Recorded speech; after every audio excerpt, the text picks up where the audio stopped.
নারী হলো ঘরের শোভা, তাকে ঘরেই শোভা পায়। আর এমন নারীও তো আছে সমাজে, এমন মহিলাও আছে যে পুরুষ সারাদিন বাহিরে কাজকর্ম করে আসে।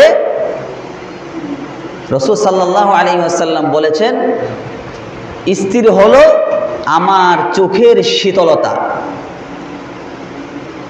রাসূল বলেছেন, স্ত্রী আমার চোখের শীতলতা। যখন একজন পুরুষ সারাদিন এরকম কাজকর্ম করে ঘরে ফিরে, তখন প্রত্যেকটা নারীর উচিত সেই পুরুষ তাকে দেখার পরে যেন এরকম ভাবে তার চোখের শীতলতা চলে আসে, তার মনে আনন্দ চলে আসে, মনে শান্তি অনুভব করে। বাহিরে গেলে এরকম ভাবে এরকম সাজুগুজু করবে, 60 বছরের বুড়ি মনে হয় 20 বছরের এরকম যুবতী হয়ে যায়।